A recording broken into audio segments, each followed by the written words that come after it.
No apologies for being here 40%, but plumbing heck, it was exhausting. But the company, if you just take the American business would have produced, I don't know the effects of these horrible last few weeks, around $100 million extra profit by just being managed properly, by putting good people in and then holding the company to account in a tight way. So my judgment, if you look at the grassroots side, which Mr. Miyata ran, I'm told, you know, it's 90% positive. I think Japanese people are intelligent. To put yourself through this, a lot of people think I'm mad. I've had so many colleagues supporting. Olympus have worked hard with their black propaganda. You know, I don't think there would be a problem with the staff. Quite the opposite, in fact.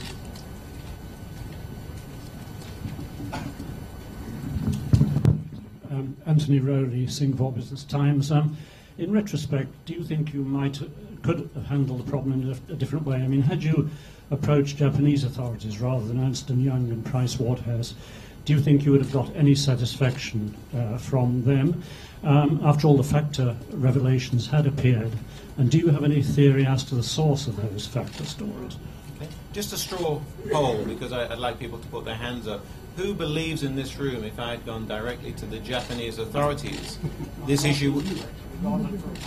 No, but so I just want to see the answer of the audience. Otherwise, I don't like people, one person dictating. Put your hand up if you feel this issue would have been dealt with adequately in the same thorough way if I'd gone to the Japanese authorities. Please put your hand up. 2, 3, 4, 5.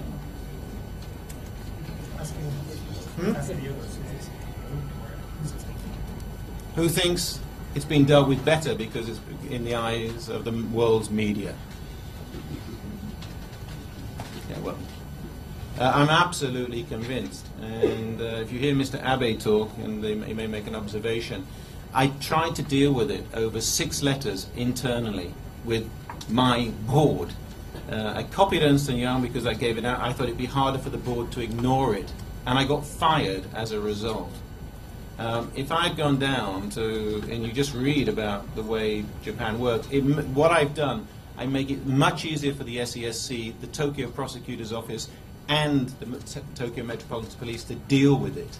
It's like many things in life, media, you know, and the reason I'm here now, rather than, you know, lying on my bed recovering, is media is everything in these sort of stories. And Japan, if you live and work here, you will understand there is a whole set of different rules, everything from cross-shareholding to past scandals to not rocking the boat. So I don't think I had any alternative. It would have been much easier to resign, passed over the file to the police and gone, but I don't think anything would have happened. I think the same board would still be in position and it would have been just like Factor.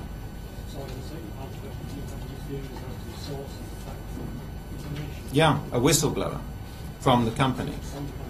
And he is the person who's brave. He is the person who's brave. I mean, I'm 51, my kids are grown up, I have enough money in the bank, you know, I'm articulate enough to get the story over, I'm credible, and because I'm the president, the story is much more... if you're a junior manager, say, in the finance department, in Japan, I mean, that guy is, to me, an absolute hero. He's Japanese. Don't think there are any foreigners. The order we have is the woman who's typing, please. Yeah. Then Kalu, Henry Tricks, and then Steve.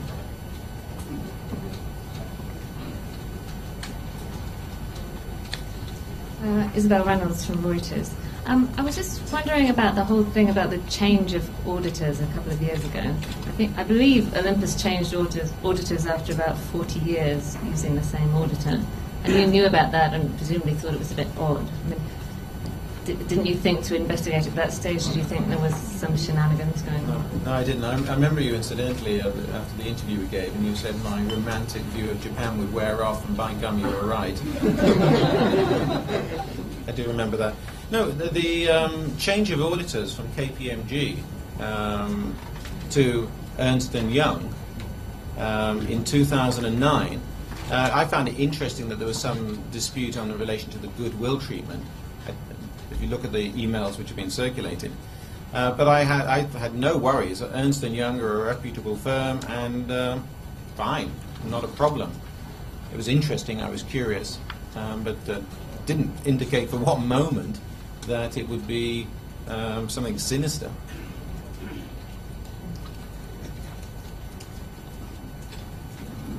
Thank you for coming today, Khadoun Azari, Panoramic News. Actually, I have a question about two comments you made. First, you said somebody told you you don't understand Japan, and then you told us when the guy asked you give us the phone, he was smiling or laughing. So we know in Japanese culture, many people in hard positions, they laugh. And we non-Japanese, we say, why are they laughing? But this is Japanese culture. For example, in my city, in Syria, when we speak, we scream, but we are not angry. That's how we speak.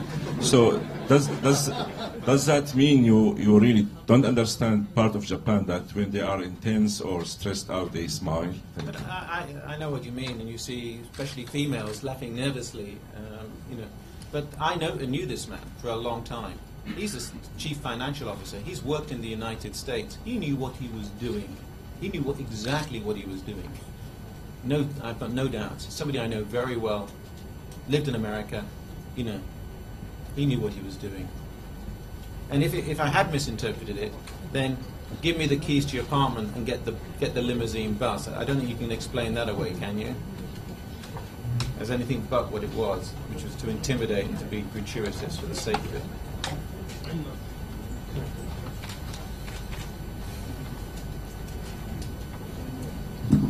Hello, Henry Trixels from The Economist. Could you just you mentioned ITX. Can you say what your suspicions are regarding ITX, and also whether you think that there is anything that should be looked at in terms of Nomura's relationship with Olympus? Thanks. I'd love to see some of my colleagues face and answer a press conference like this. I have seen the Olympus press conferences, which are really entertaining in what is not said. The first part of that question, let me answer the second part.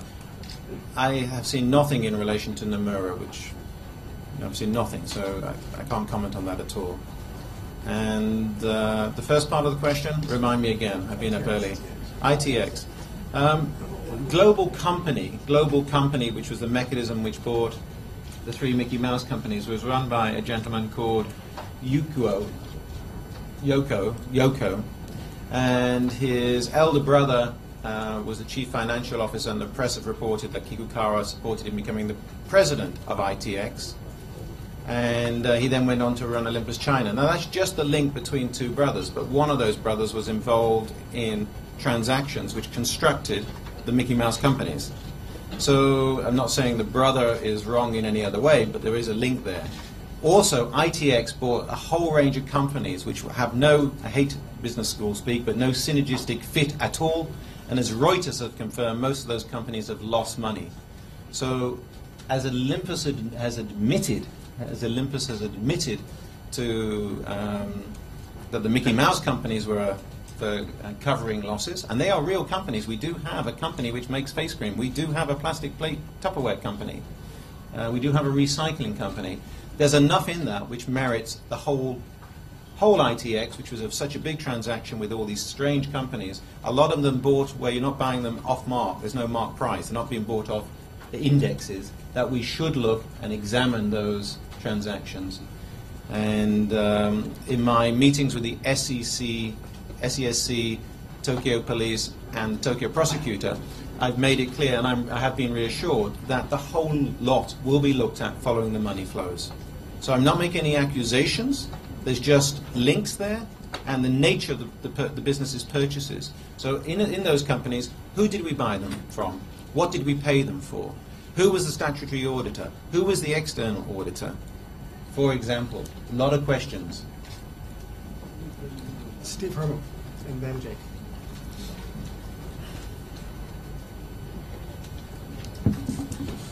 Steve Herman from The Voice of America. As you noted, the Second Fact article spoke about links to anti-social elements. There's been a few other articles that have also discussed whether there were possible Yakuza links. You've mentioned being in fear for your safety. Can you elaborate on what evidence you have in regards to that, or where you think investigators should look at that? Yeah. As I mentioned, FACTA were the first publication to mention antisocial forces and FACTA.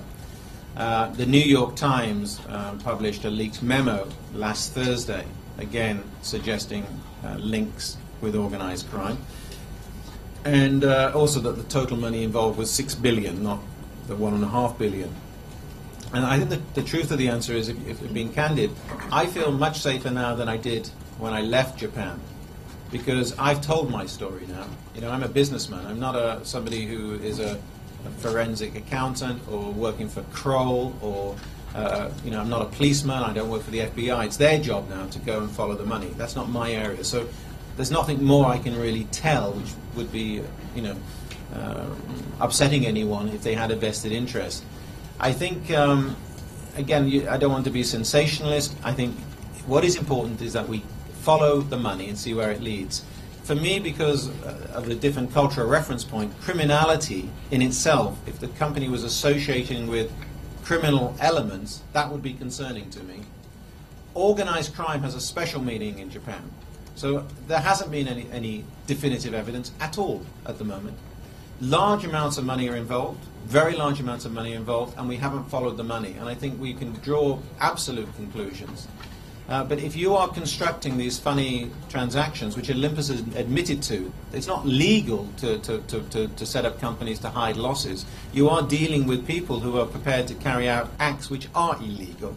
And I don't know who they are, how many people we've worked with. And that would be concerning. If organized crime is involved, and I think that goes further, that would be even more worrying. But there is no evidence to date and of that. I haven't seen any evidence of that to date. Well, the next question is Jake Allison. I might ask you questions about evidence.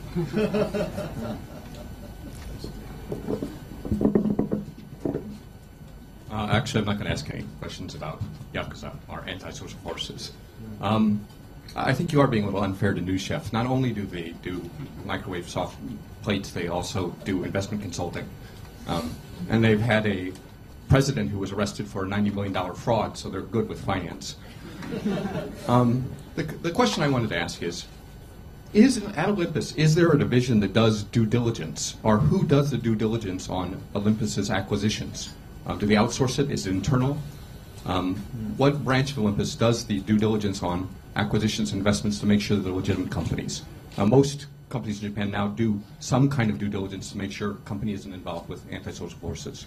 Yeah. And thank you, Jake. I mean, Jake specializes in crime, and including antisocial forces, and he knew there's lots of cameras here, that this meeting's public, and he's given a few more details. So you can see why you're right to have concerns and anxieties about the companies we've been mixing with. Clearly, something has gone horribly wrong. I mean, the valuations for these companies we know are false. Due diligence, you know, you're coming, well, who should spot that? Is that the external auditors for transactions relating to $600 million or $800 million for those companies? $600 million, which was written off the first year. I think they're pertinent questions. Again, I'm not the Japanese regulatory authorities or financial agencies. I think the two auditing firms involved, including KPMG, need to be asked questions in the appropriate forum, and as there are legitimate things to ask. Why can these losses be hidden for 20 years? How can a company buy these three Mickey Mouse companies, particularly with what Jake just said? So I can't speak for them, and they have to answer for themselves. But